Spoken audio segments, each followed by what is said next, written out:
Pendant que les autres ils se reposent, moi je suis sur la piste et je travaille. Après t'as le choix, c'est soit je me repose sur mes lauriers et puis je finis bizarrement, ou soit je fais ça et je finis ma carrière en beauté. Donc le choix il est vite fait pour moi.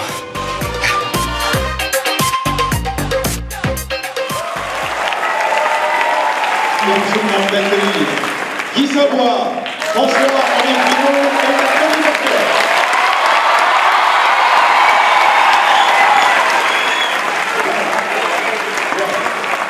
Bien, il y a une question à poser. Bonjour. Je m'appelle Corentin. J'étudie au lycée Rabelais.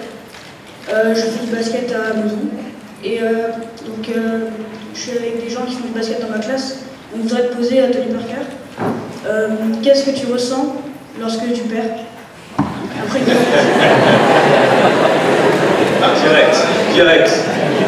Direct la défaite.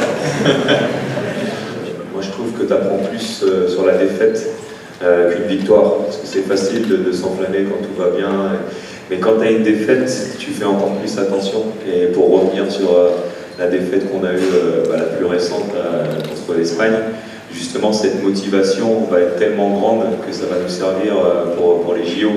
Et moi dans ma carrière de sportif, j'ai toujours beaucoup plus appris quand on a perdu que quand on a gagné.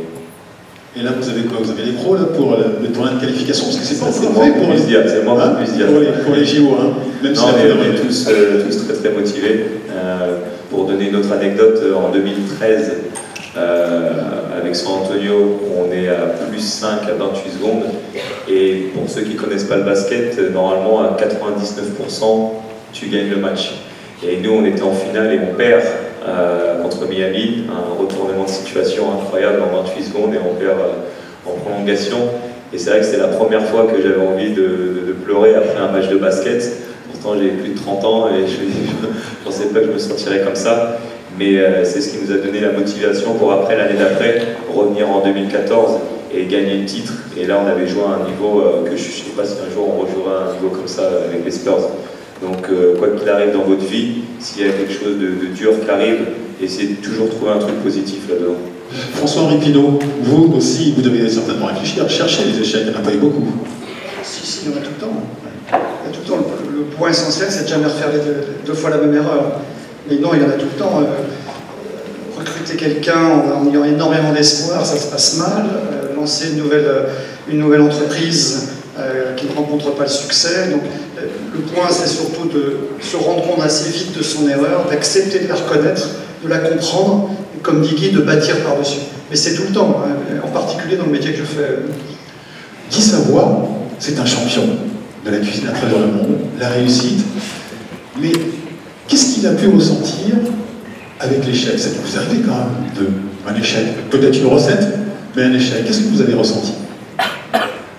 À chaque fois, c'est vrai que dans mon premier échec, je me souviens, je vois que j'ai quelques confrères qui sont en tenue là, donc ils vont comprendre de quoi je vais parler. Je me souviens, j'étais en apprentissage de pâtisserie, j'ai commencé par la pâtisserie, et j'ai oublié le sel dans la pâte à brioche. Parce que voilà, j'ai oublié le sel, donc je me dis pas. Donc la recette était impossible, donc, et puis on s'en est aperçu au moment de la cuisson, donc il était beaucoup trop tard. Donc c'est le premier échec que j'ai eu dans ce métier. Je peux vous garantir que je n'oublie plus le sel dans la brioche. Alors, deuxième échec, oui, c'était dans un restaurant en fait qui n'a pas fonctionné comme je le souhaitais. Eh bien, c'est le cas de le dire, dans mon métier, je me suis nourri de cet échec parce que ça ne m'a pas coupé l'envie, bien au contraire. Ça m'a donné une nouvelle énergie pour que l'ouverture du futur restaurant soit un vrai succès. Voilà, donc les échecs, on en a tous, mais il faut je ne vais pas dire s'en inspirer, mais il faut que ça permette de rebondir, tout simplement.